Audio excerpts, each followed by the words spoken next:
The countdown has started to the ultimate in reality combat. Tonight, we bring you 8 of the world's deadliest fighting arts.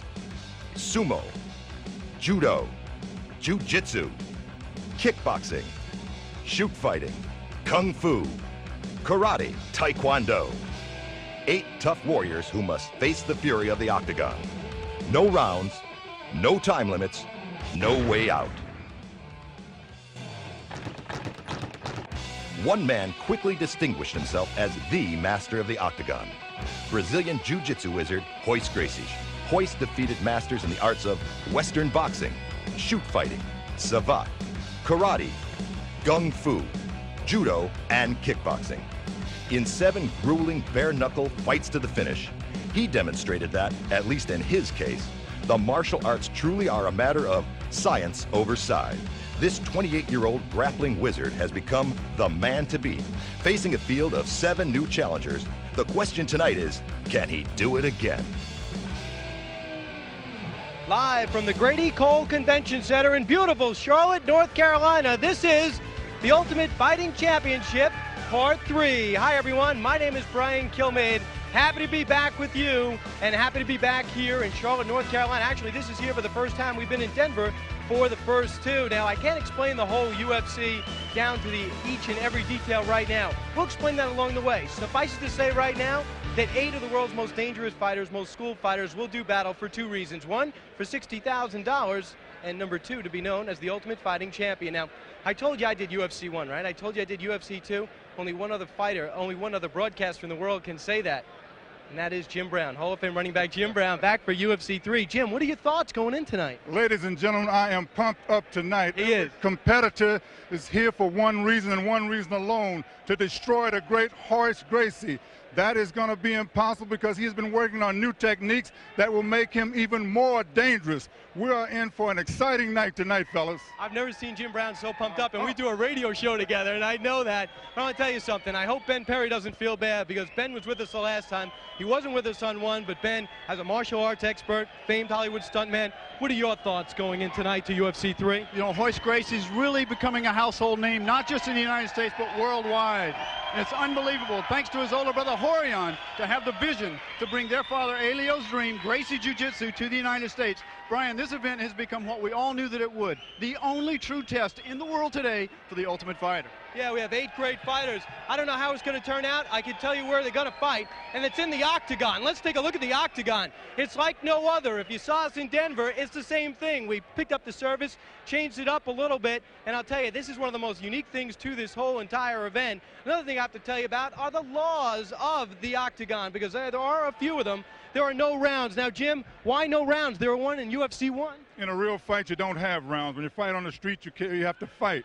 Tonight, they're going to fight just like they did in 1 and 2. Yeah, and no rounds. Yeah, no rounds. I think the longest fight has been about 10, 12 minutes. Now, we're going to go take a look at the second law of the octagon, and let's take a look. No time limit. Now, no time limit kind of talks about what we just talked about now. And no one's going to say, 7 minutes. Let's go to the cards. Don't need a time limit. Absolutely don't need a time limit. 1 bell, we're going to find out who the best guy is here. One way to get in. That's the way both fighters will do. They'll go through the gate. That is the only way out. Here's how it'll end. The referee can stop it now. That's something new. The manager can stop it, or he can tap out 4 times. Not on the person, on the mat. Should be fun, should be exciting. Now, there's a lot to go over here. There's a bunch of different disciplines, but there's 2 distinct styles. For more on that, take a look at this.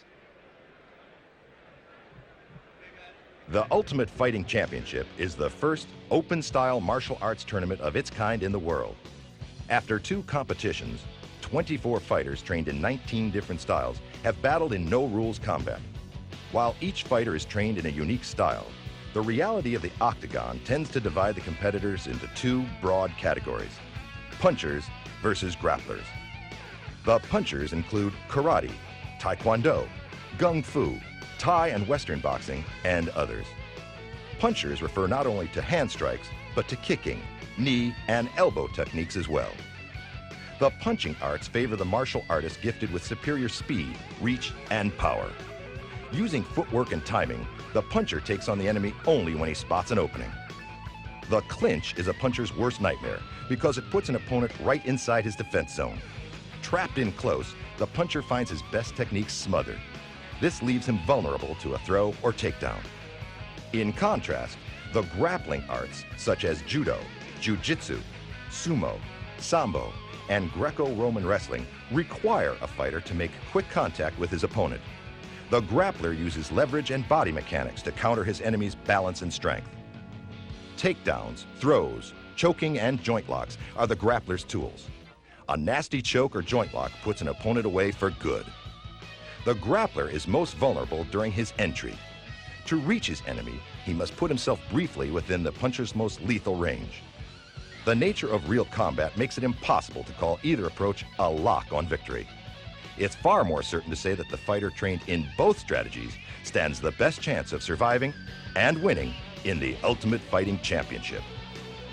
Well, now you heard it. Great job over there telling you what to expect tonight. Let's learn about the fighters, guys. First off, we have 8 fighters. We know Ken Shamrock, we know Royce Gracie. Let's find out how they fell out in yesterday's blind drawing to find out who will fight who and when.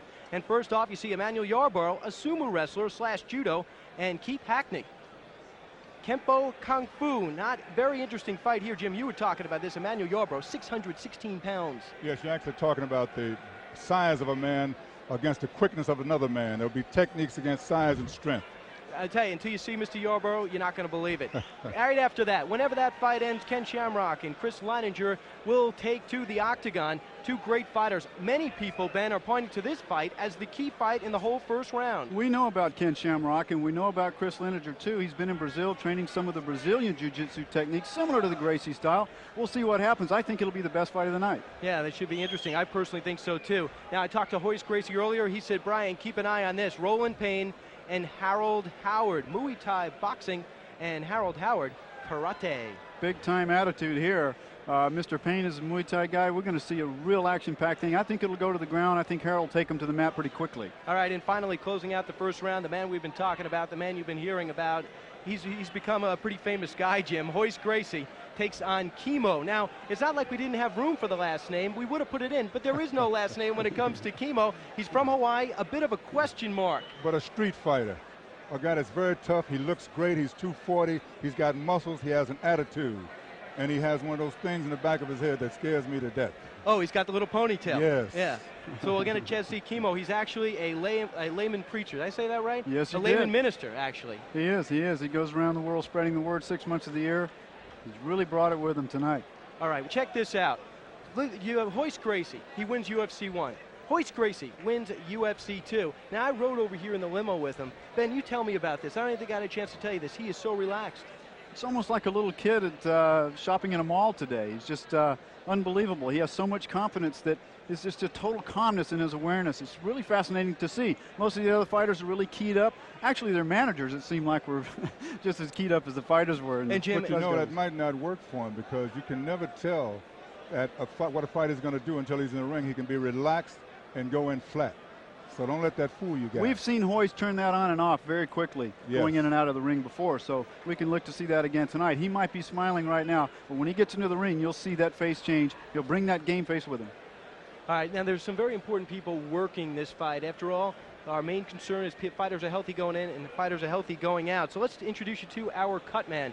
His name is Leon Tabbs. Now, Leon has worked many, many boxing bouts, Sugar Ray Leonard, Muhammad Ali. He's proud to be here tonight. He's one of the best. He's from Philly, and that should say enough. When it comes to boxing, when it comes to cuts, Philly pretty much has a corner on that market. And finally, we're very pleased to say that Fight Doctor, Dr. Joseph Eswanek from the U.S. boxing team, he is the official boxing judge, official boxing doctor, and I'll tell you, he does a great job. He came in and gave a great talk to the fighters about when cuts are too bad, what to look out for, and when he will interject his opinion. But he cannot, by the way, he cannot stop this fight. That has to come from this man. His name is John McCarthy. He is the referee in 2. Big difference now. John can use his judgment and decide to stop the fight, and it will be up to him. After all, he does, in fact, have the best angle. And they call him Big John. Yeah, Big John. How big is he? Like 6'6", 250 He's big pounds? enough to be in there as a referee. All right, now it's time to meet our fighters. I tell you, can you guys feel the spirit here in North Carolina? No knock on Denver, but there is a real electricity here, and it's for this reason. The fighters are about to start, and it's time to meet our first fighter, Emmanuel Yarborough. Meet the proverbial immovable object, Emmanuel Yarborough. At 6'8" and 616 pounds, he is the largest professional combat athlete in the world. In 1992, he placed second in the World Sumo Championship. Emmanuel will be difficult to move around the octagon. I'm Emmanuel Yarbrough. Anybody hoping to win tonight has to come through me, and I'm running the Ultimate Fighting Championship straight back to Jersey. And there he is, Emmanuel Yarbrough. Unbelievable. World's largest athlete. 6'8", 616 pounds. And Jim, from Rahway, New Jersey.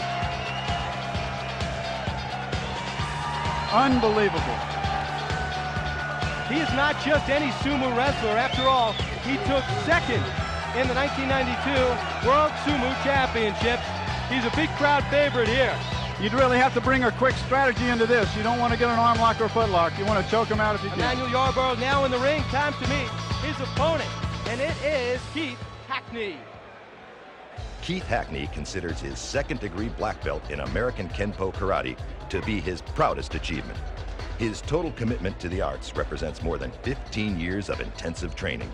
Keith says the combination of continuous open-hand strikes and rapid low kicks will give him the edge in the octagon. Hi, my name is Keith Hackney. I train in the art of Kenpo Karate, and I'm here to test my skills in the Ultimate Fighting Championship.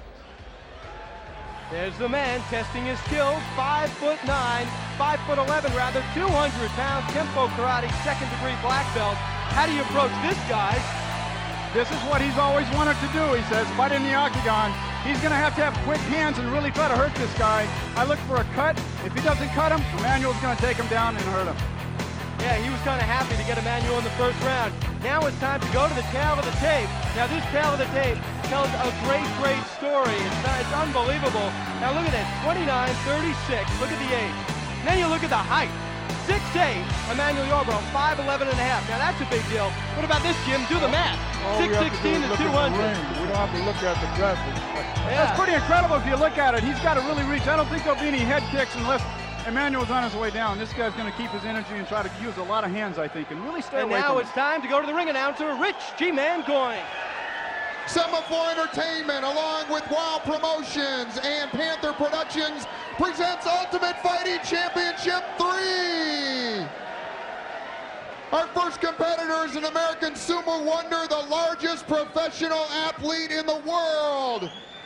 He is from Rahway, New Jersey, second in the 1992 World Sumo Championships and third place at the 1990 U.S. Judo Nationals. Please welcome 6'8", 618-pound Emmanuel Yarbrough.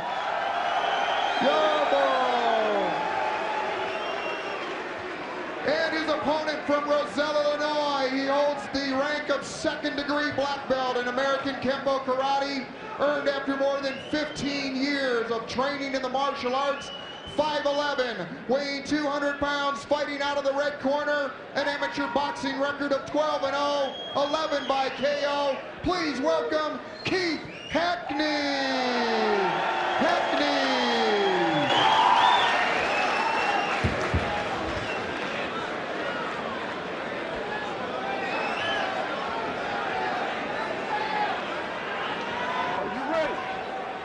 Ready to take a look at it. He's got a big mountain in front of him. Here we go, guys. He's got to move laterally. He's got to stay away. He does. He's got to stay away and try to hurt him. Taylor Tooley took a beating. He lasted about 2 minutes. Against Gerard Gordeau in UFC 1. That was the last Sumo guy. Emmanuel gets hit. He's down.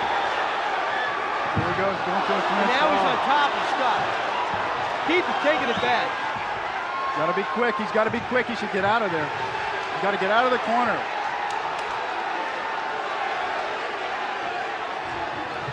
And through the other gates. The gates have broken open. That's the first time that has happened. That's a big deal, 600 pounds. Pushes him out of the ring. Let's get it on. That was Sumo. If you think about it, Ben, that is Ultimate Sumo. That was interesting. He tried to do an old type of choke with both of his fists on the inside of his neck in Yarbrough. It's really interesting. It's very difficult to pull that off. I can't emphasize this enough. Yarbrough is coming with Sumo and Judo. And they're talking to each other inside the ring. He has to stick and move. He has to move. Really get. He's got to cut off the ring. Yarbrough has to really cut the ring off, but it's very difficult. He's such a big man. Keith is also known for his low leg kicks. Low leg kicks. I don't think he can hurt him with the kick. I don't think he can hurt him with the leg or anything. He has too much weight planted. I don't think he can get any leverage against it. Won't hurt him. Finally got the leg. Won't hurt him.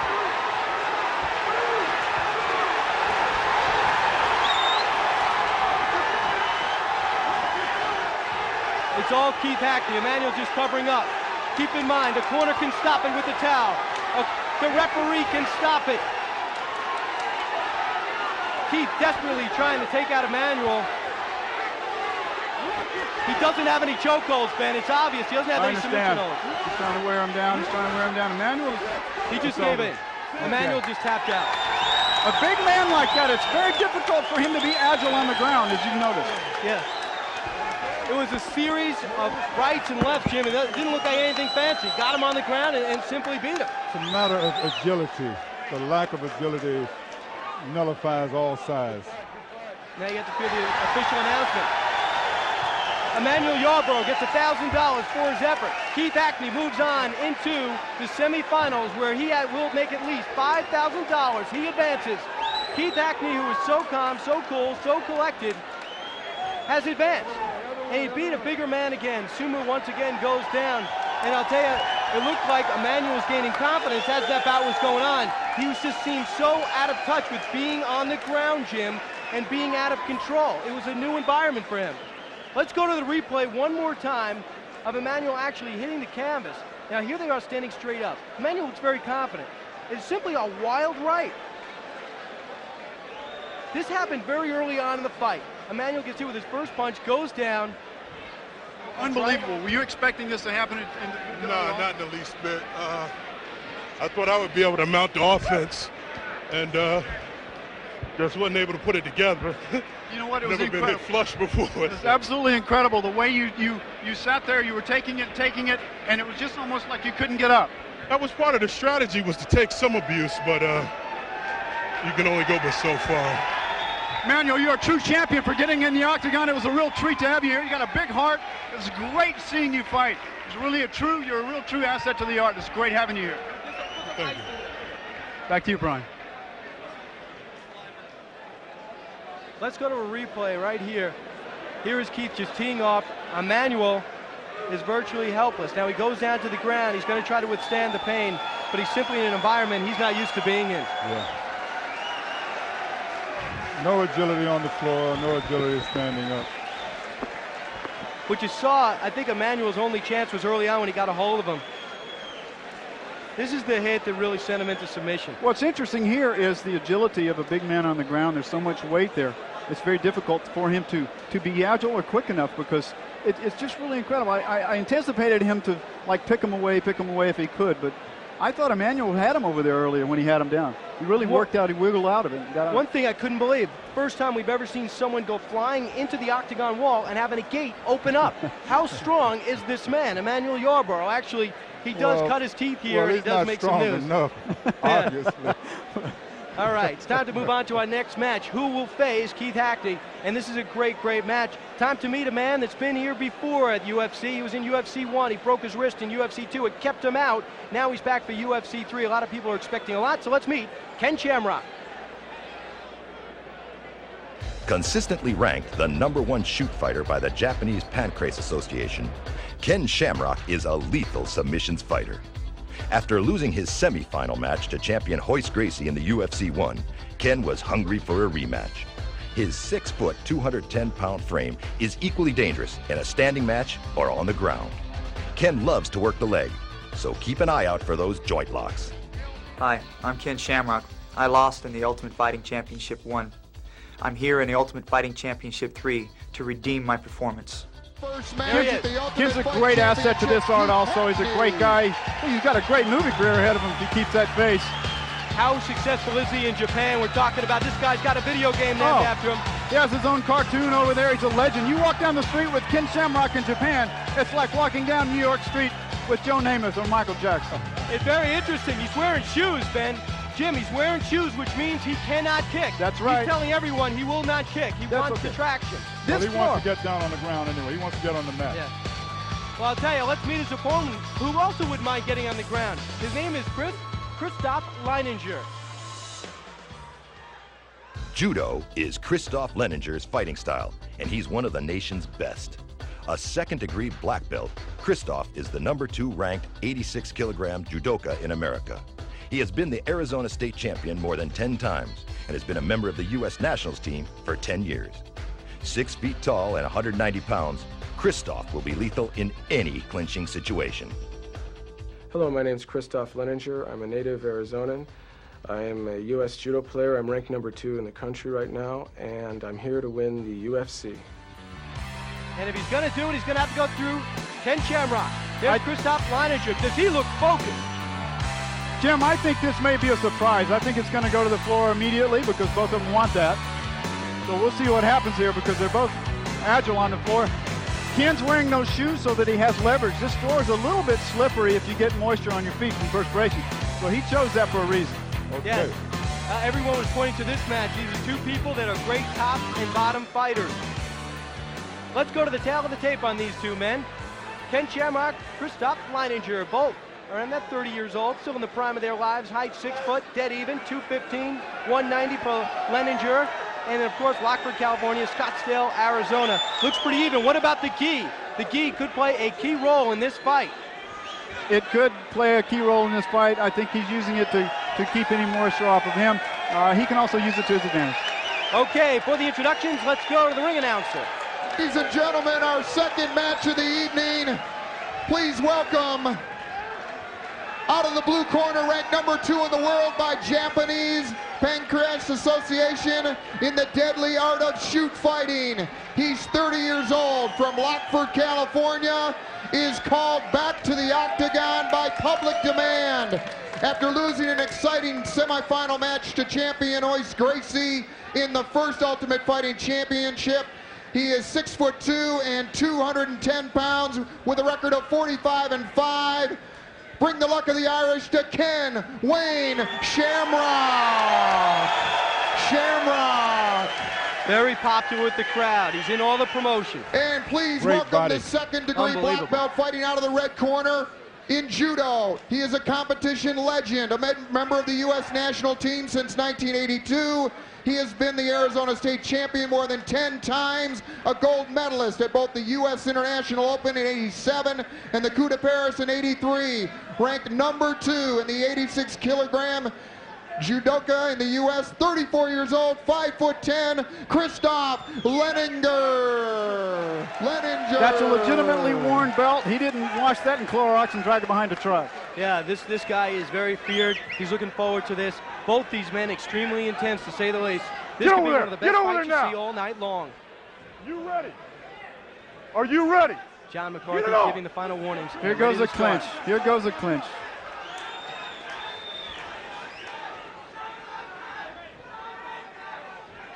Shamrock not known as a big puncher. He punches when he's on the ground very effectively because he'll hold you really tight. There's no space. That hand will come around and hurt you. He took out Pat Smith with an ankle lock. Yes, he did. Hit him a few times, too, really effectively. There won't be a lot of punches in this, I don't think. I think they're just strategizing, trying to find the right way. It's an art to shoot in on your opponent. Here we go. Shamrock keeping him back with the hand. Here we go. And look at this. He waits for him to shoot in. Shamrock on top of him. He knows so many submission holds at any moment it could be over. You got to think offense and defense. You really do. Ken right now is in a really good position. He's going to put all of his weight on him here. That's a Gracie position. It reminds me, it's reminiscent of a Gracie punch. Actually, get him to move his arm. He's in Leininger's guard, actually. So Leininger's in a really good position right now if he could get out of this. He has more weapons to use because Ken's don't have both of his legs tied up. Ken Shamrock extremely popular with the crowd, but taking a beating right now on the top of his head. He's going to be forced to do something. You would think that the guy on the bottom would be the most vulnerable guy. That's true if he's in the mounted position. If he's in this position, he has a lot of leverage, actually. It does not look like Ken has either hand. Now he has one. Now he's got two. What about that gi? It can be used for you. Nice punch to the head. Oh, this gi, if you fight a guy without a gi, it limits about 60% of his chokes. Ken Shamrock on top without the gi. On the bottom, Christoph Leininger from Scottsdale, Arizona. There are just several few ways to break this hold where his legs are hooked around his back.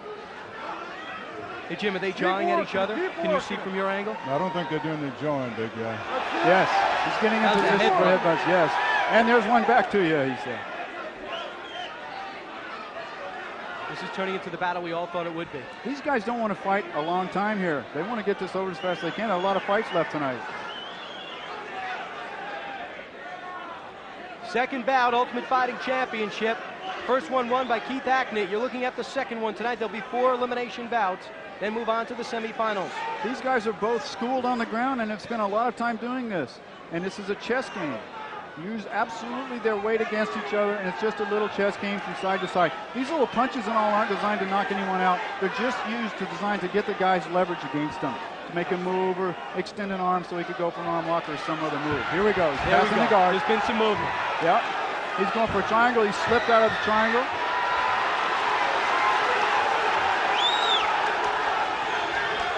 Now Ken's going for to base his leg. He's going to go for the leg instead of going for the choke right away. Now this is reminiscent of collegiate wrestling. Ken's in a good position here right now.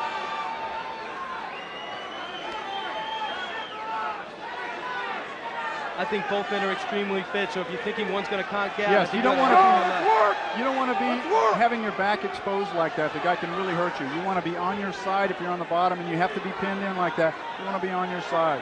There's a little gap at the bottom of the mat between the mat and the fence. I wonder if that's going to come into play. It's easy to slip a foot back there. It's work, and easy to get some leverage. How disappointed is Leininger on the bottom right now? Oh, I don't think he's disappointed. I think he's just trying a good defense to protect himself. And there's a reversal. Turn out of that.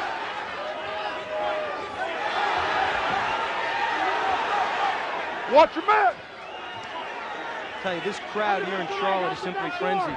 Out the back door. Out the back door. Fight him up. Punches are thrown, and also thinking 2 or 3 moves ahead.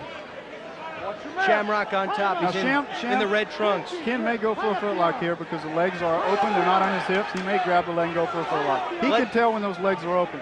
Let's get a time on this bout. Let's get a time on this bout. This is approaching one of the longest bouts we've seen here at UFC. Ken has all the leverage in the world right now in these punches. Nice. He really does. Any opening. Hey, Jim, you know, often we say it's a science, but I think toughness plays a lot of role in this fight especially. You got to be a real tough guy to take this kind of punch. But you also have to have the technique to survive what could happen to you. Any opening. I think he just stopped it. He just stopped it. I believe he tapped out John McCarthy. Simply jumped right in. The winner, Ken Shamrock. We're going to get a time on that bout. Just like we thought, these two men's styles matched up perfectly. It was a chess match in many ways. Punches were thrown. You didn't see any shoulders in these punches, but 2 extremely strong men who know how to hit for a living. Christoph Leininger is laying out right now. He's going to get some help. I believe he's exhausted, number 1, and I think Shamrock's exhausted. Shamrock advances once again, Jim, just like in UFC 1, to the semifinals. A tough bout, just like Pat Smith. Great competitor.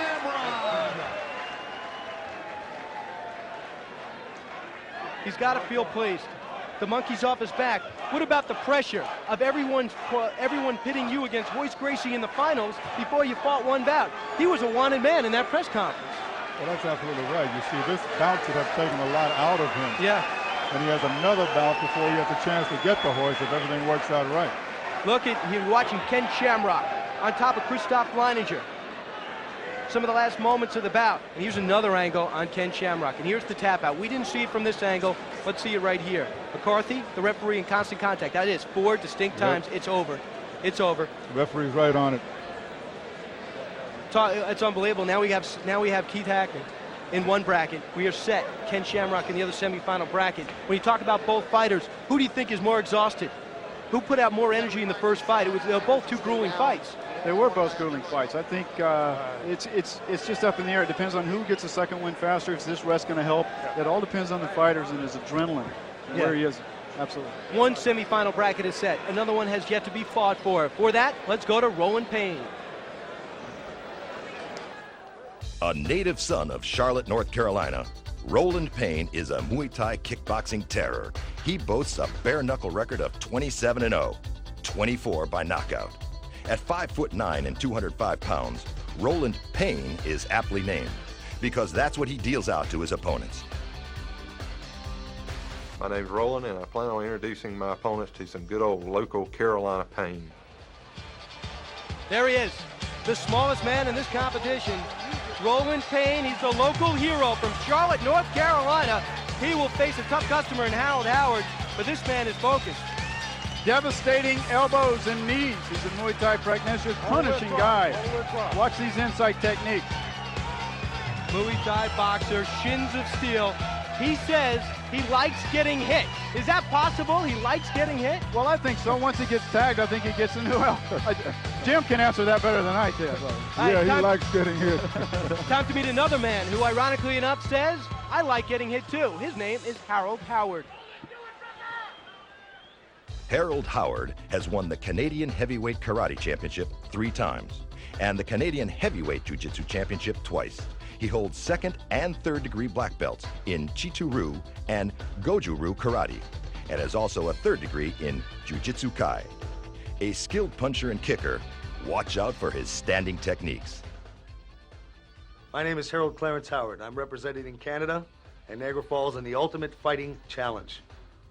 We have a saying back home that if you're coming on, come on. And here he is. He is coming on. That's not a put on. He means it. Now this is a Gracie train. We're used to seeing this with Hoist Gracie, all his brothers. Harold Howard, the flamboyant one, Jim. That's the Muhammad Ali, Joe Frazier, professional heavyweight championship train. It has been adopted beautifully, though. Okay. Canadian Jiu-Jitsu champion.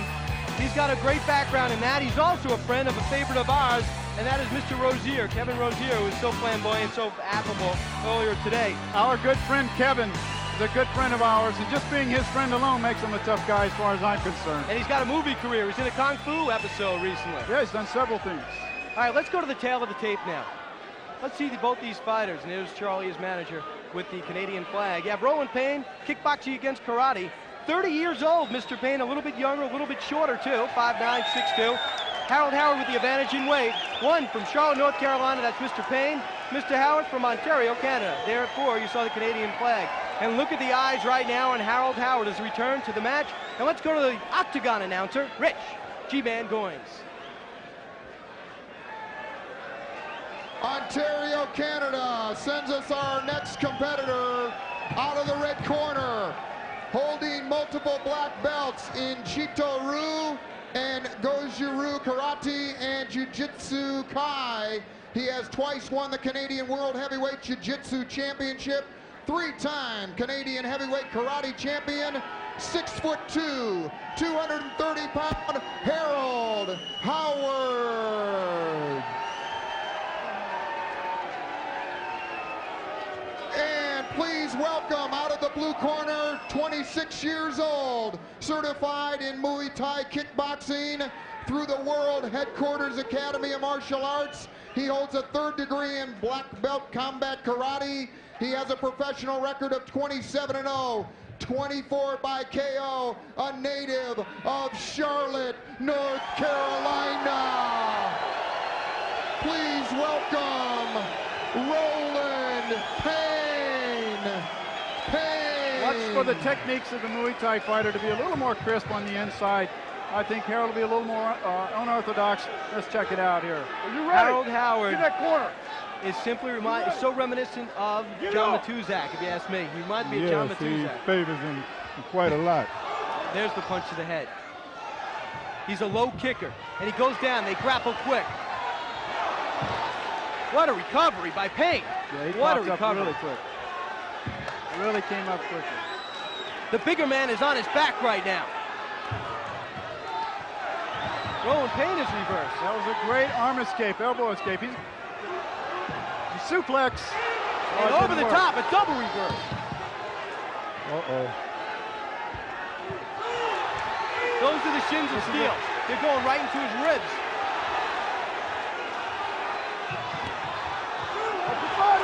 And Payne is down.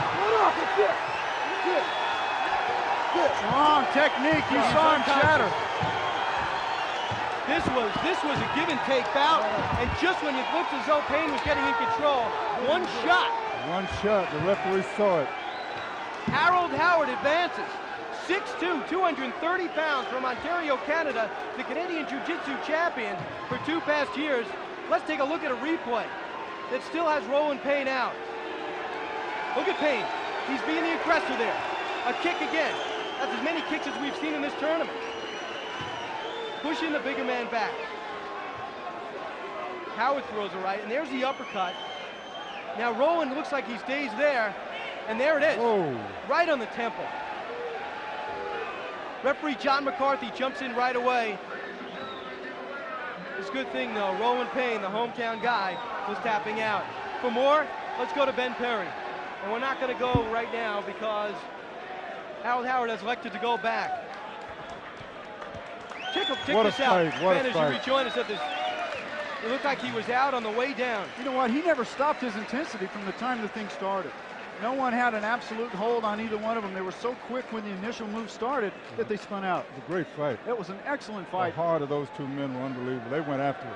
And very good technique. And every single, the closest weapon to the other person at any one given time was delivered. I'm very impressed with these guys, both of them. Both are so very tough. And I tell you, Royce Gracie, you see Gary Busey, famed Hollywood actor Gary Busey over there in the corner. The strength of Howard seems, you know what? unbelievable. The straight right hand, that's the hand we saw him break that cement bag. That was a cement bag that he hit and broke.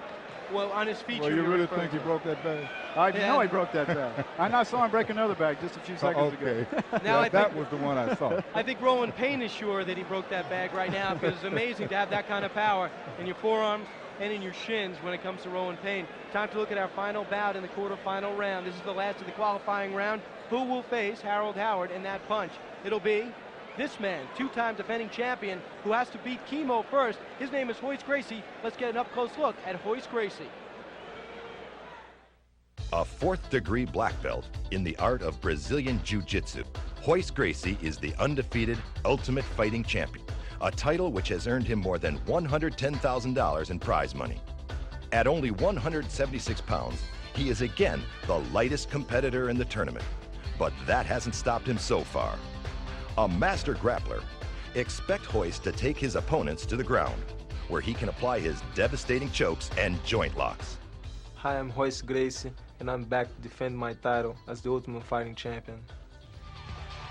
And there's the train I referred to, the Gracie train. Horion's son leading the way. There's the Grand Master himself, Helio Gracie, behind him. There's Helson, the older brother. All these guys are deadly. There's no question about it. The whole clan is there. Royce right there. Royce extremely loose on the way up. I talked about it in my open. That's a lot of family to beat, Brian. He goes in, not only all these fighters go in representing their art and themselves. Here, he represents his family's art and himself. That's the Royce move we see, the way he saunters across the mat. It's his unique style. He's ready to go. Now here's a guy that's ready to meet him. His name is Kimo. Like the biblical Samson and David before him, Kimo believes he is a warrior in the service of the Lord and has dedicated his efforts in the octagon to his faith. This third-degree black belt in the art of Taekwondo is a practicing minister who travels 6 months out of the year preaching the gospel. At 6'2" and 240 pounds, with an incredible 5% level of body fat, this phenomenally conditioned fighter plans to administer a little chemotherapy to his opponents tonight. My name is Kimo Leopoldo. I'm originally from Hawaii. I'm fighting out of Huntington Beach, California. My purpose here is to bring the gospel of Jesus Christ throughout the whole world.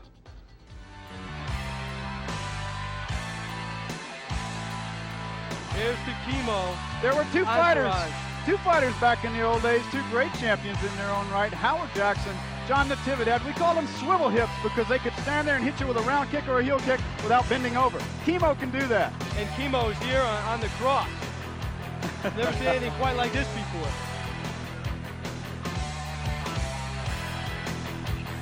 Kimo is the type of fighter we understand. It's where he got his money, he got his reputation fighting in the streets. like Charles Bronson in hard times. When I say he goes around the world 6 months of the year spreading the word, this is what I mean. He is definitely on a mission. Royce is just fixated on Kimo as he enters the ring. Kimo, a fine physical specimen with a very distinctive tattoo. Very, very unique individual. He's bringing a lot of things with him. Yes, he does. Yes, he does. A lot of props. Oh, yes, sir. We're about to get underway with the final bout in our qualifying round. For the fighter introductions, as he makes his way into the ring, is Rich G-Man Goins. Ladies and gentlemen, our fourth preliminary bout. Please welcome out of the red corner, a practicing minister, 26 years old. He's a native of Hawaii, preaching the gospel and perfecting the art of Taekwondo. A third-degree black belt, 6'2", 250 pounds. Please welcome Kimo. And please welcome back our 28-year-old two-time defending champion from Rio de Janeiro, Brazil. Fighting out of the blue corner, 6'1", 176 pounds. He has won over $110,000 with a record of 58-1. The undisputed Ultimate Fighting Champion, Royce Gracie. Royce Gracie has a following here. Everyone knows who he is. He's done the interviews. He's got a hit video in UFC 2. And he's finally getting some of the acclaim he deserves. And they're about to mix it up now. And he's got a lot of talent. You won't see the intensity that came from the other fighters. You'll see a very strategic guy here. You saw a kick by Royce. This is the longest we've seen him standing up. He doesn't want to go to the ground. Kimo's really fighting to not go to the ground. The strength on Kimo is incredible. And there's the Go! Go!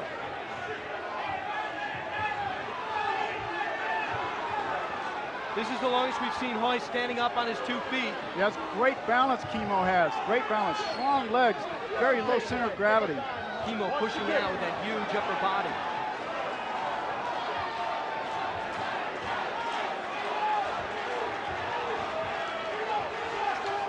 In all the bouts that Royce has had, he's only fought a total of 10 minutes, maybe closer to 11, but that's all that Royce's been in the ring. Kimo is keeping Royce on his feet. He's got to feel good about what he's done so far. Royce is 7-0 in UFC competition. He's never really been in danger. Hey, Button, get up! And there's the headbutt. There's the knee to the groin. He's got to get him to the ground. He's got to knock Kimo down. And you see his dad, Helio, 82 years old, coaching him right behind him. Right there. His strategy right now is to just hold on to him, tie him up to keep him getting hit. He just doesn't want to get hurt or hit right now. Kimo's using a lot of energy to stay on his feet. And there he is. Here we go. Here we go.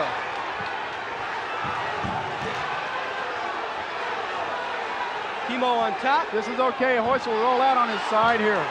Royce will just use his elbows and roll out. He'll spin if he can to try to turn. Kimo's trying to get hooks into the leg so he can maintain that position. Kimo says he's been working extensively on grappling. Yes, he deal with has. the man who's been doing it all his life. Let's see how much he can pick up. Watch Royce just slide out of this technique. The gi looks like it's covering his head. Now, Kimo is holding on to Royce's left leg on the gi. That's what's keeping him from getting out of this position right now. Royce has got a wrist. He's got the reversal. Kimo exhausted.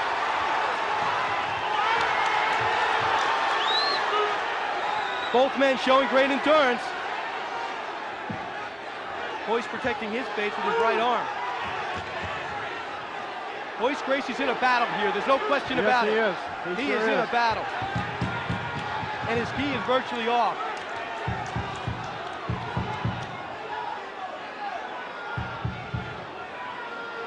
Kimo's a very, very strong man. It's very hard to get a grip on him with his perspiration on him.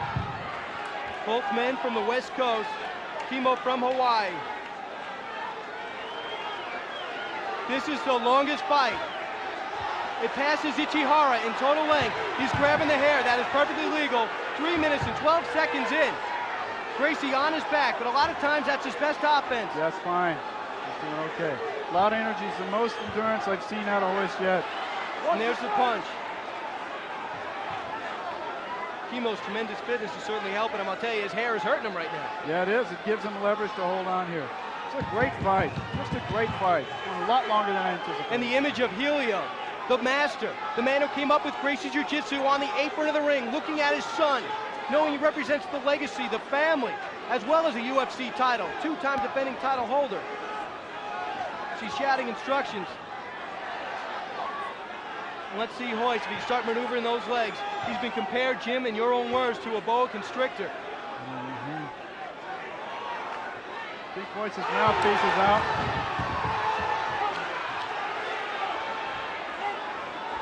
Royce, it looks like he's got some scrapes on his forehead. He might go for a suplex here if he can get his weight on him. Royce should just sit down and put all his weight so he can't lift him off the ground here. Yes.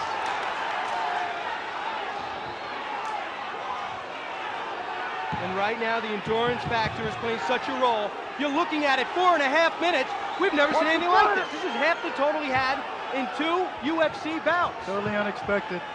Royce is trying to get the arm. And look at this. He's trying to get the arm here. An arm lock. He's trying to get an arm lock. He's got him. Kimo tapped out. Kimo tapped out. What a great fight that was. What a great fight. He won an interview. He won an interview. And there it is. Unbelievable. Kimo is okay. Unbelievable. One of the best bouts in the history of the UFC. The damage that was done by Royce was done when Royce was on the bottom. Extreme leverage from those punches, unexpected. What a match that was. And right now, Royce Gracie advances. A big question is, how much does Royce have left? What a job by Kimo. You're getting a shot of Kimo. He's exhausted. But what a tremendous effort. Wow. He's standing with great pride now. And Royce is injured. He's limping. Yes, he is. What a great fight that was. He's limping, and they didn't even shake hands at the end of the bout. There's a lot of worry in the Gracie corner. Let's go to a replay. He has him in the arm lock. He's been trying to get it for a long time, but Kimo kept his arm bent. He couldn't get it. Every time he went for it, Kimo would bend his arm to keep and roll to the inside to keep the leverage from coming off. Royce finally locked it in, got his foot around, extended his hips. All the strength he had left, put the arm out. Kimo could barely tap. That's what he had, so little left in him, he could barely tap the mat. Kimo went to school on Gracie Jiu-Jitsu. The things he was doing, Ben, only by listening to you talk and by watching both these tournaments as Royce limps right by this desk. We don't even attempt an interview at this point. Wow. He went to school on Gracie Jiu-Jitsu, and I'll tell you, he had nothing to be ashamed of, but it's only one arm lock away from ending. And we just saw it. Just a moment of sloppiness, a little bit of exhaustion, and suddenly it reverses. Absolutely. It looked like a reoccurring injury. Royce hurt his neck a few weeks right before the fight. Didn't train at all because of the pain in his neck. It was really devastating. No one could roll with him, so he just took it off.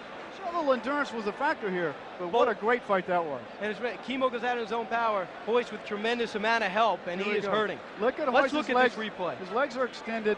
Kimo can barely tap with that one hand. It is so much. Royce finally gets the leverage on it, and I think it was because of the armband on Kimo's hand that allowed him to get that grip because of the perspiration. What about the gi? I've never seen the gi over his head. It was actually not a weapon this time. Not at all. That's fine. That really doesn't come into play that often, Brian. Yeah, we do have an announcement to make. Felix Lee Mitchell will replace Keith Hackney. He is the alternate, Felix Lee Mitchell is. And Keith Hackney, although he defeated Emmanuel Yarborough, and you're seeing a shot of the crowd, he got hurt, and he cannot go on. We'll learn more about that injury in a short while. But it looks like Felix Lee Mitchell advances to the semifinals, and he will face Ken Shamrock, who had a very tough bout against Christoph Leininger. So, I mean, the trauma is just tremendous. I can't remember another tournament where the outcome's been so in doubt. And people who talk about the Gracies having a lock on this, need the pictures tell 1,000 words. Now let's recap right now what we've just seen. We saw 8 fighters, now we have 4 left. Yarborough and Hackney, now suddenly Hackney hurt. Mitchell advances. He'll face Ken Shamrock. We see that a lot in big guys. They get hurt or whatever, but it's a shame that the guy's hurt, that Hackney's hurt, because you don't want to lose win the first round, not be able to advance. You're here to win this thing. Yeah, Harold Howard will face Royce Gracie. Now, Harold Howard fears nothing. I mean, you saw him in the first bout. You saw the power he has in his hands. What Royce Gracie has left, Jim, I didn't see as he walked by. Did you see if he did, in fact, was he limping? Royce is totally exhausted. He's somewhat hurt. what's going to happen is going to be very interesting from now on, because each one of these guys, they're really tough. And right now, I tell you, there's a question mark. Yeah, there's definitely a question mark. Let's meet. Let's take a look and meet Felix Lee Mitchell, the last-minute alternate. In Nashville, Tennessee, Felix Lee Mitchell works as a corrections officer for Tennessee's Riverbend Maximum Security Prison. It's no job for a lightweight. A first-level master in the art of Shaolin Gung Fu, Felix was the 1993 U.S. Wushu Gung Fu heavyweight champion. His 5'11", 220-pound frame was also put to use boxing for the United States Army team while he was stationed at Fort Campbell. Rapid punching combinations could make Felix a tough, long-range opponent. Hello, martial arts fans. I'm Felix Lee Mitchell. I'm here at the UFC 3. Hopefully I get a chance to fight Royce Gracie and win the championship. Here he is, Felix Lee Mitchell. He found out about 10 minutes ago he'd be fighting tonight. Felix shook my hand earlier today and almost broke it, so I advised him to shake his opponent's hand so that his opponent wouldn't be able to hit him with the right hand. 28 years old, 5'11", 220 pounds, a great guy. Had a chance to meet him this week. Shaolin Gung Fu is his discipline, and he's going to need everything he can and more against Ken Shamrock, a master shoot fighter. So there's Felix Lee Mitchell, and he's wearing gloves. He's wearing gloves. That's something else to keep in mind. I don't know if they're working his mittens or if you can in fact see those fingers. You can in fact see the fingers. Well, you saw him hitting the heavy bag. You saw him boxing, so therefore he probably feels he's a good boxer. Yeah. This will be for $15,000, Jim, and a berth in the finals. He'll be facing Ken Shamrock, who had a very tough bout, Christoph Leininger. And here is the man. He was in UFC 1. You know him from there, and you know him from victory before. Take a look at him. He makes his way through the smoke. Shoot fighter Ken Shamrock. From Lockford, California, 30 years old.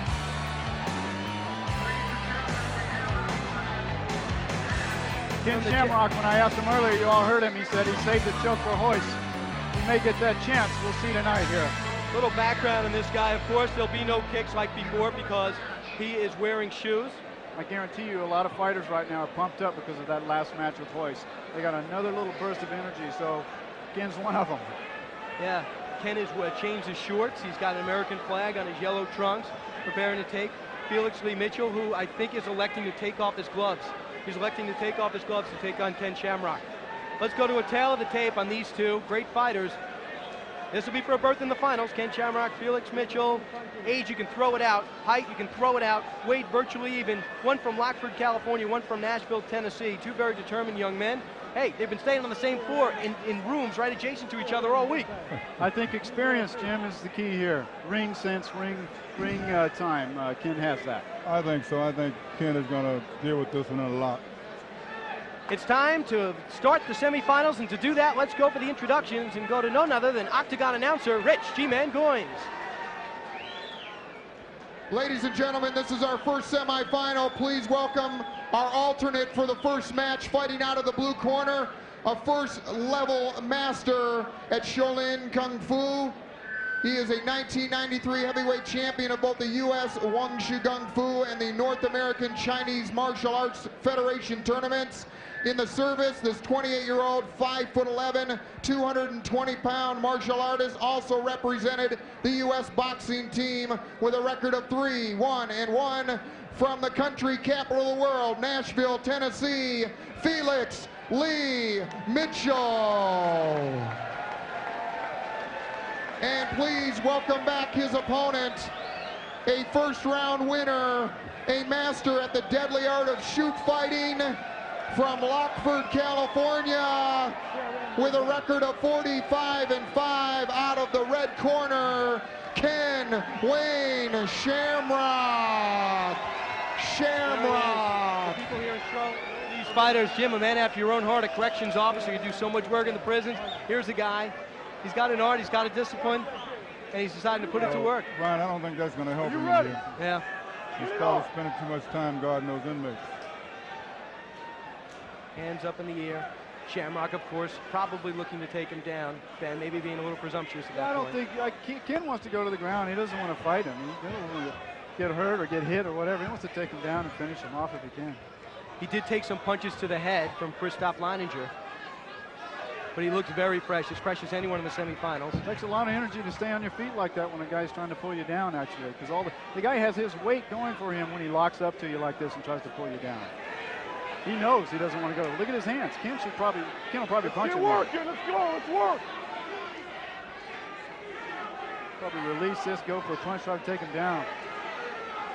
He sees that opening because he can move his head to the left and bring that right hand over. Here we go. There's the upper body match.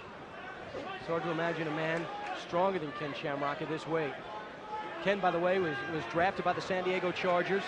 Decided, no, I'd rather get into some wrestling, earn my money a little bit harder. Where he wants to be. He can go for the choke while he's standing right here. Not what you want to do. He's got to pivot if he can. He's got to turn to his left to pivot out of this neck break. Felix needed the grind. Yeah, if he can get his hand up on that arm like that, that's good. He pulled out. Ken looks totally in control, feeling very confident right now. Elbow to the ribs. Now, if Ken can get the other arm out, he'll go for the choke with that hand. He'll tie the hand up and then go for it here. Come on. There you go.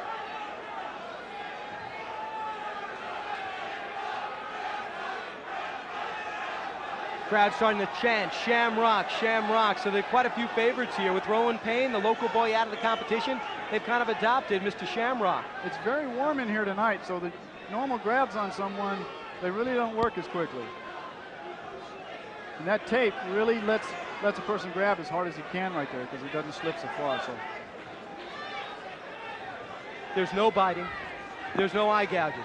But if they're done, you're not disqualified. You're fined $1,000, and that goes to the man you did right. it to. Per incident, $1,000 per incident. Felix has withstood the storm, at least standing up. We'll see if Ken feels he can do anything more standing up and tries to take him down. I think Ken will crank this up now. I don't think he wants to do this all night. I don't think he can crank it up. I think the stamina that he exuded last fight is telling right now. Yeah. Looking at semifinal action, Ken Shamrock has won. He has beaten Christoph Leininger to get here. Felix Lee Mitchell, a last-minute substitution when winner Keith Hackney could not go on. There's that right hand I was speaking of earlier because Ken has his head just enough space in there he can release really quickly, and because he has the left hand tied up with Felix, he can't block that hand.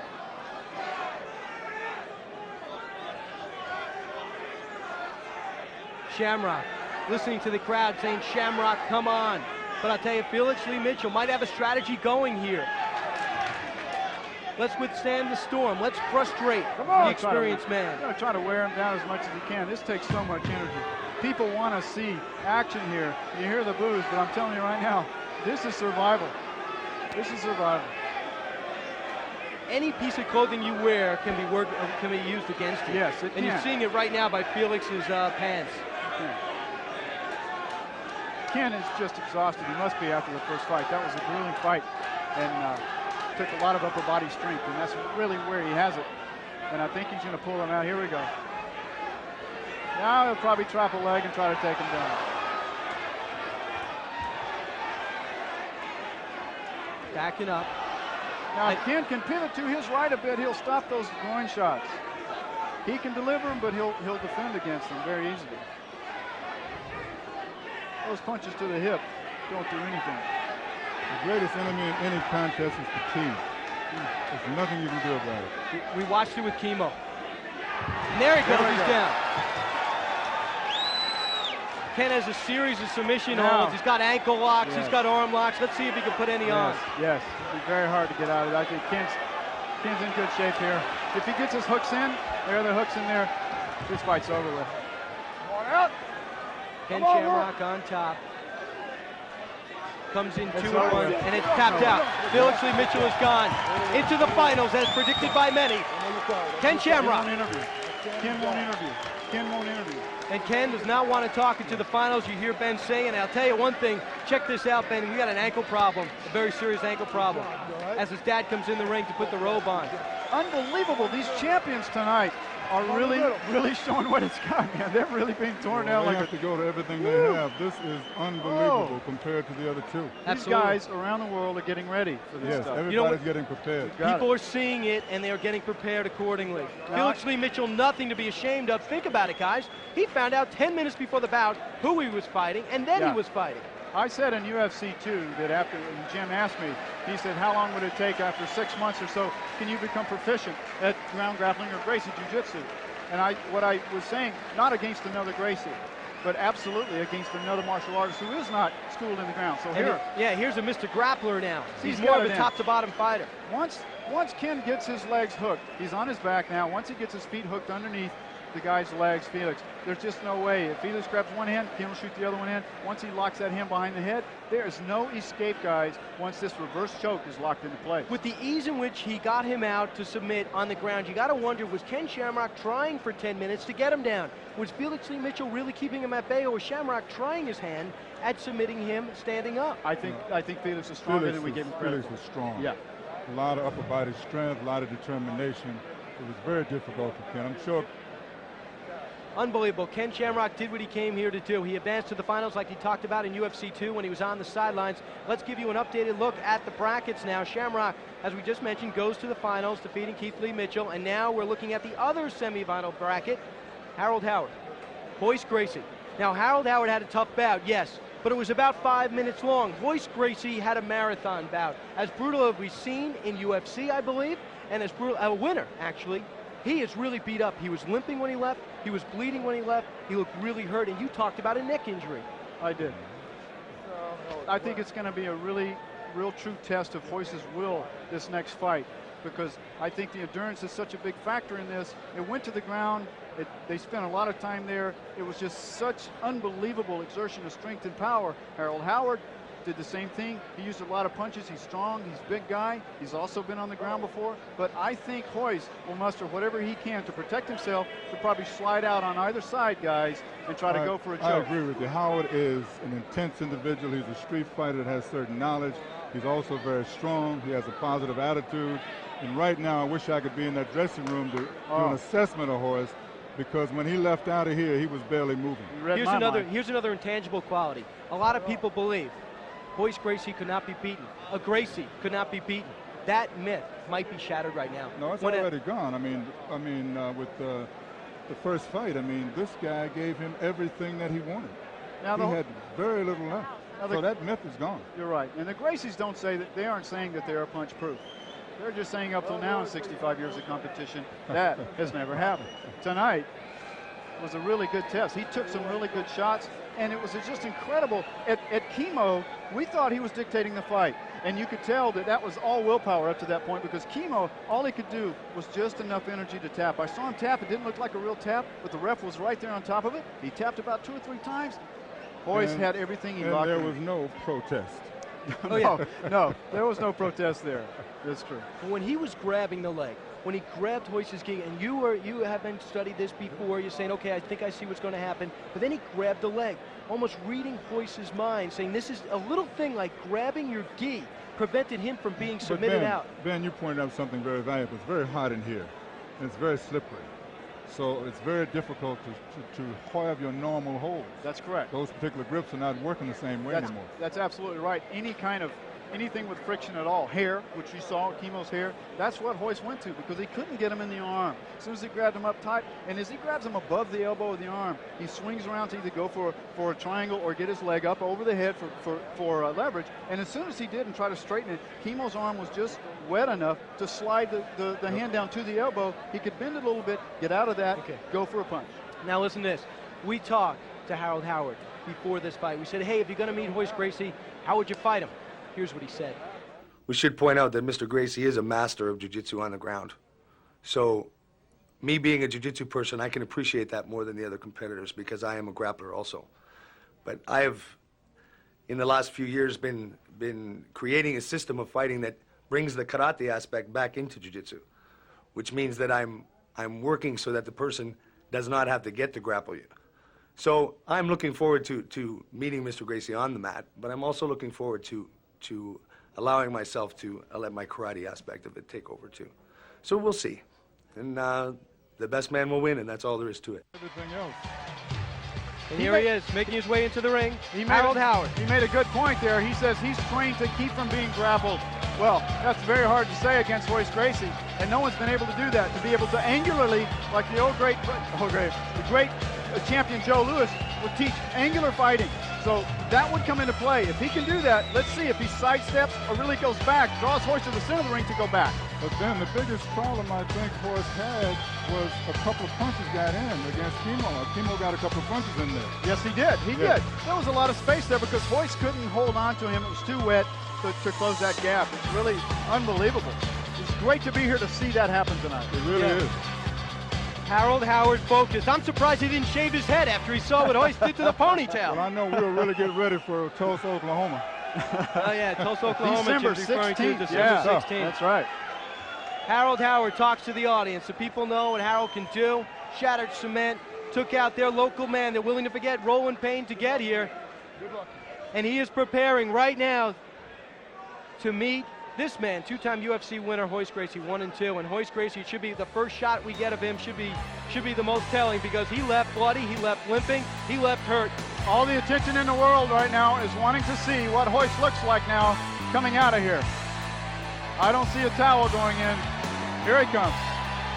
Here he comes. I guarantee you, he's bringing everything he has with him right now. That was an unbelievable fight before. There's the whole Gracie clan. Florian Gracie's son in the lead. He has a cut under the eye. Royce Gracie has a great family. Royce Gracie has a great tradition. Royce Gracie has a great legacy, but right now it is just Royce and only Royce. You're seeing. Let's take a look at both men. The tail of the tape tells a lot. 27, 36, difference in age, but you look at the height, about even. 180, 230 pounds. I've never seen Hoist look like this. This is really incredible. You're seeing the spirit of a warrior here.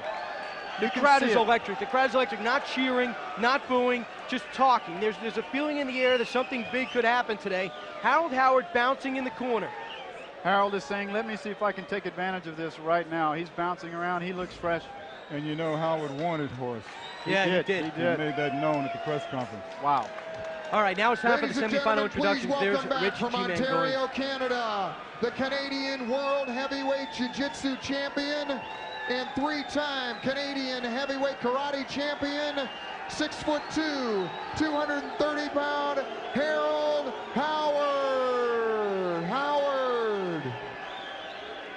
And his opponent, once again, the 2-time defending Ultimate Fighting Champion, 6'1", 176 pounds, a master of Gracie Jiu-Jitsu, Royce Gracie.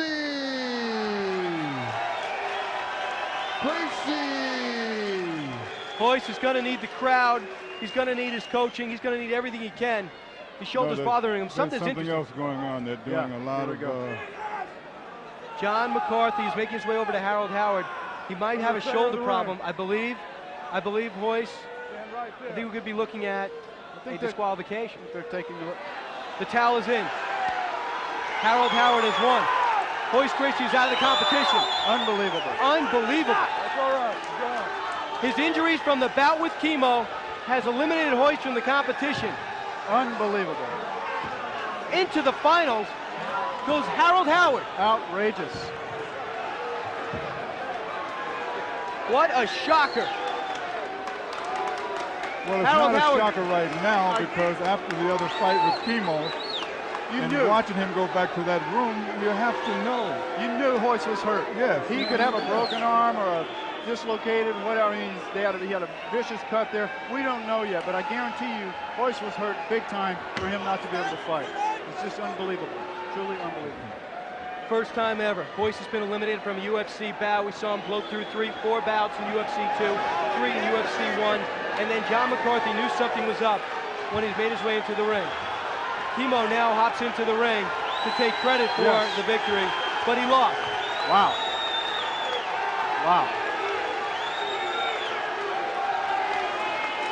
Joe Son, his manager, and Chemo head into the ring. We are seeing history in the making right now, folks. I'll tell you, the jiu-jitsu world, the martial arts world is stunned. Interrupt and ask you a question. If Royce had basically thrown the towel in the dressing room, wouldn't there be a substitute? Yes. Jim, that is a very good point. We're watching this unfold as we go. Now, here. Jim brings up a very good point, and I wish we'd look into this before we have some controversy that we don't want a part of. The image of Royce Gracie looking down, takes a look at the crowd, realizes many people must be disappointed, but he's very disappointed himself.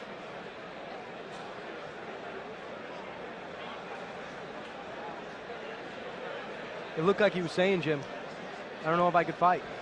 Tell you, just the electricity in this arena here at the Grady Cole Center is incredible here in Charlotte, North Carolina. We're seeing something right now that we didn't expect to see. One, we had an alternate in Steve Jenham, and we're wondering if he's going to get a chance to fight in this one like Felix Lee Mitchell fought, because Felix Lee Mitchell had to substitute for Keith Hackney. Now we're going to look at Kimo. Kimo is a guy that everyone's going to be talking about for years to come.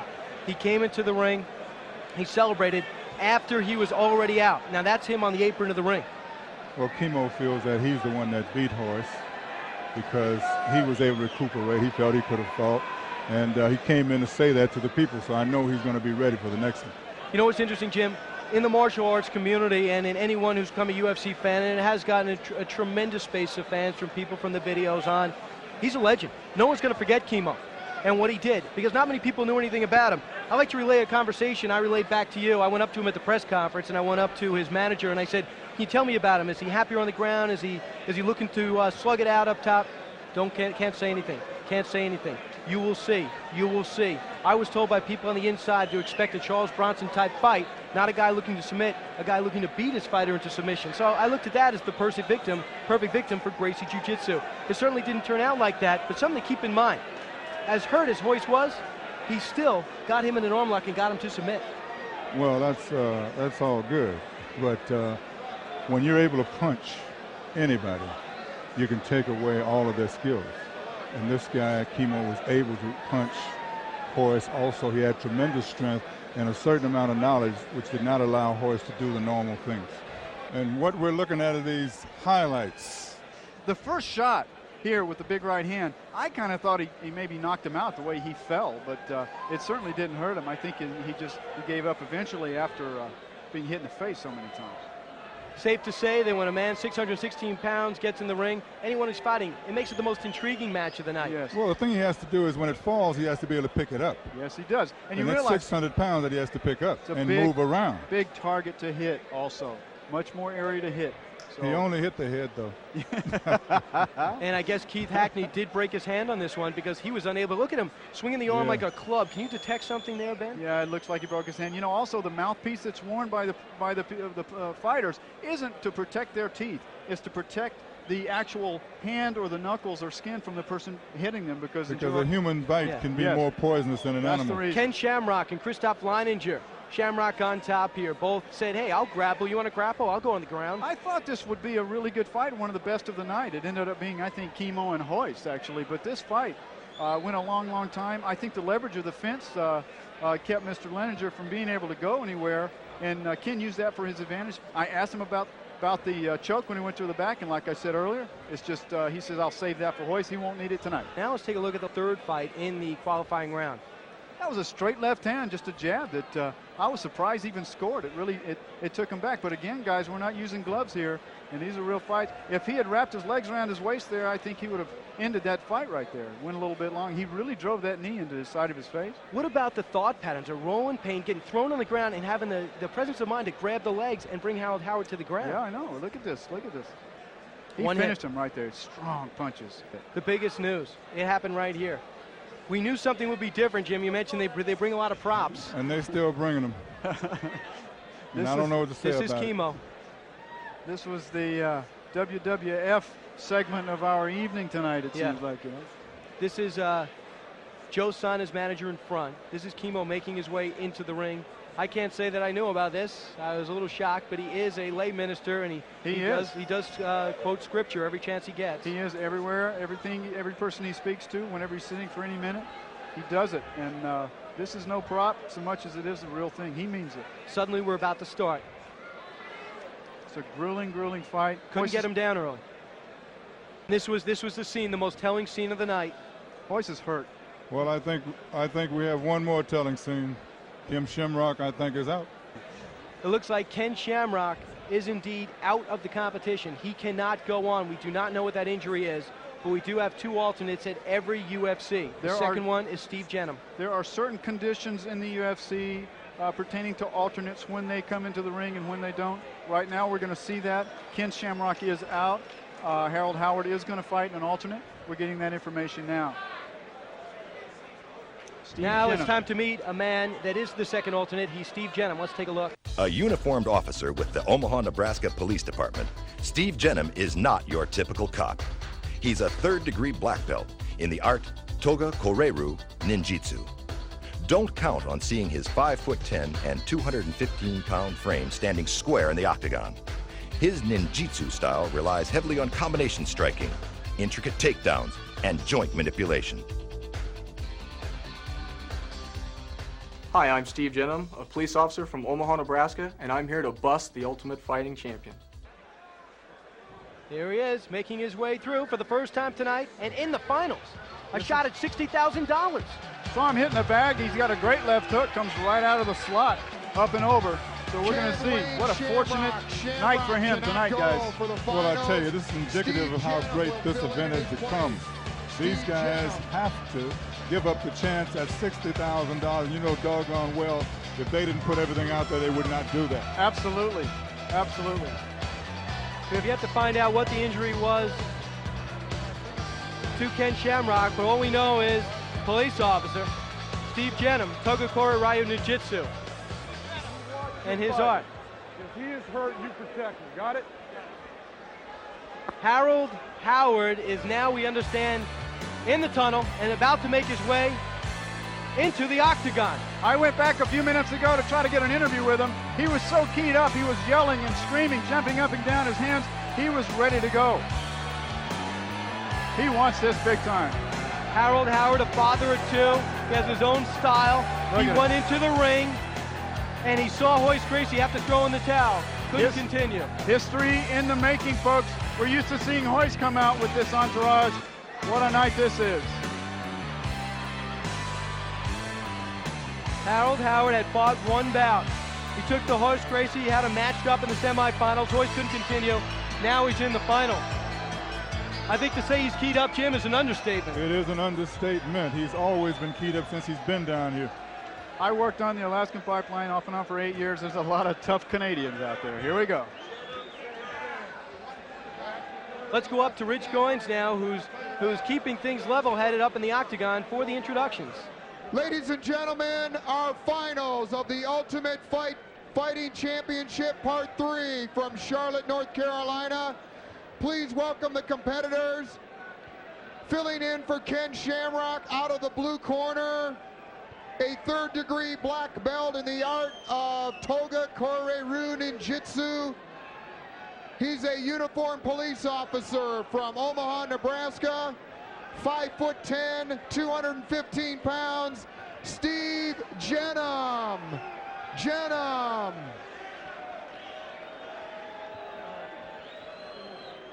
And his opponent back for the finals from Ontario, Canada. A black belt, a Canadian World Heavyweight Champion in Jiu-Jitsu, and 3-time Canadian Heavyweight Karate Champion. 6'2", 230-pound Harold Howard. Howard.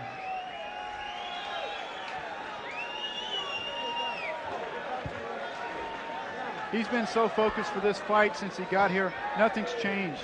He's been this. He looks just like this when he got here. Are you ready? Referee John McCarthy says, "Let's get it underway." Here we go.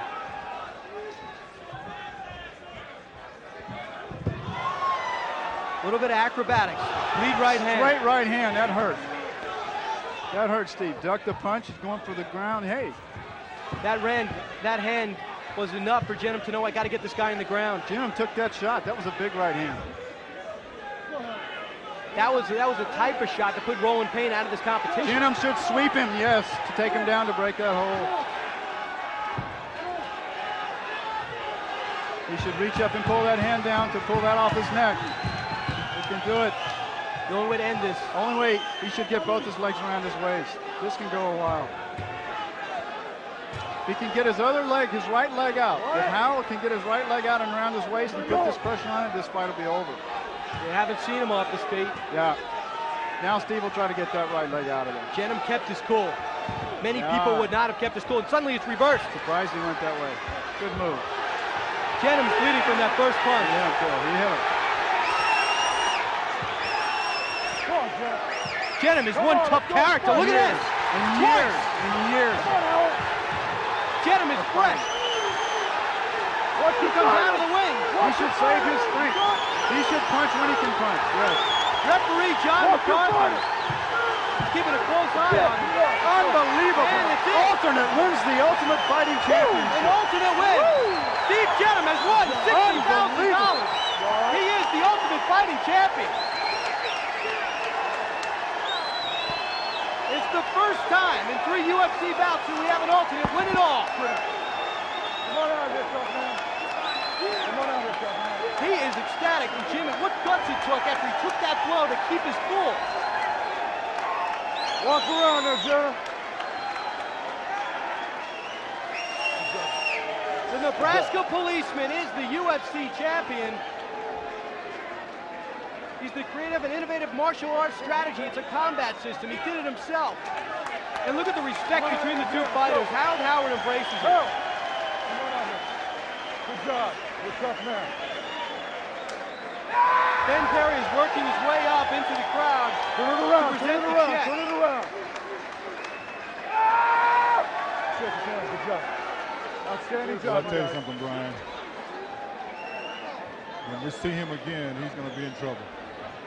Yeah, he's going to be a marked He should man. enjoy this. Yeah. What can you say about Steve Jenham? When he took that right hand, a lesser man might have said, hey, Kay, that's not enough. Steve Jenham was actually leaving the ring. Jimmy was leaving the ring without getting his money. That's intensity. And you carried it all the way through the end of the fight. Well, I told you if it worked, it worked. And it didn't, I didn't. So in the end, it didn't. I love you, children. I love your wife, and I believe it or not, I love my family too. It's unbelievable. Just a true champion. It's just super. It's a great fight. It's a really good fight. Ben Perry talks to Harold Howard.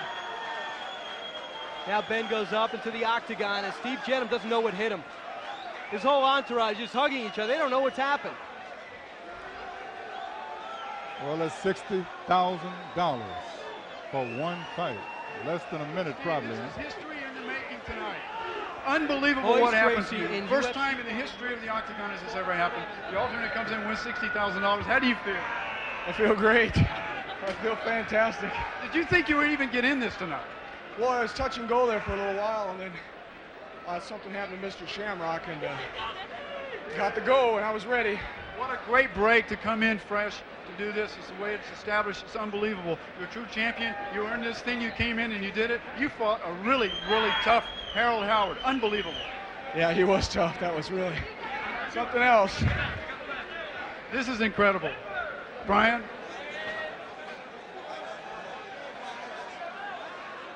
You see the overview shot, Jim? This is how we started this night. Introducing the octagon. So much history has gone on.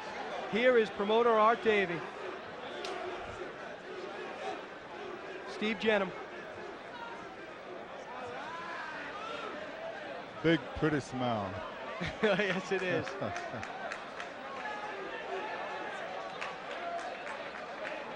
Hey, Jim, let's take a look at how we did it. Yes, sir. Harold Howard lands the lead. It was a good punch. Steps in, and then the takedown. You could see the look in Harold's eyes. He couldn't believe he was going back. That's right. Got that hand freeze. Got the position outside of his legs, which you should never let them do. Howard should have those legs around his waist to get that momentum. And you can only take so many of those punches. Here's another angle. 7 cameras here tonight. Bunch of angles to show you. Here's a great one. There's the absorption of that blow. Okay, I better take you down. You hit a little bit too hard to exchange blows. That's right. And look at Got the cut. the leg over. Oh, yes. Punch right to the face. You see his arms go back for a second. He quickly regained consciousness. Actually, I think Jenham woke him up with another punch. Well, there's no defense there anymore. One of the, what I think is a big improvement of John McCarthy, the referee in this case, being able to stop the fight. He's closest to it. He's been beautiful tonight. He came in exactly at the right times. Look at that. Look at Jenham saying, okay, you hit me once. I'm not afraid. Steps in. Down he goes.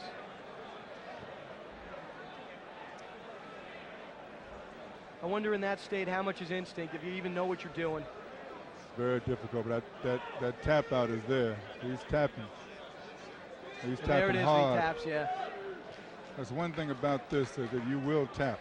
Yeah, you will tap. Yeah, I think, Jim, you're absolutely on the nose. That's the only thing that's going to stop it. Look at Steve Jenham. Yes, sir. His significant other is a little shocked. She's crying. Can't believe it happened. Kept in the wings. 5'10", 215 pounds. Jim, I don't know what would be an accurate statement to wrap this up. We can't possibly recap what we've seen tonight. All we can say is I can't wait for UFC 4 December. Oh, we have seen great fights tonight, and Tulsa will be unbelievable. On behalf of WOW, on behalf of Semaphore, on behalf of Ben Perry, Jim Brown, I'm Brian Kilmeade. Ladies and gentlemen, this has been UFC 3. Thanks for joining us. Until the next time. Adios.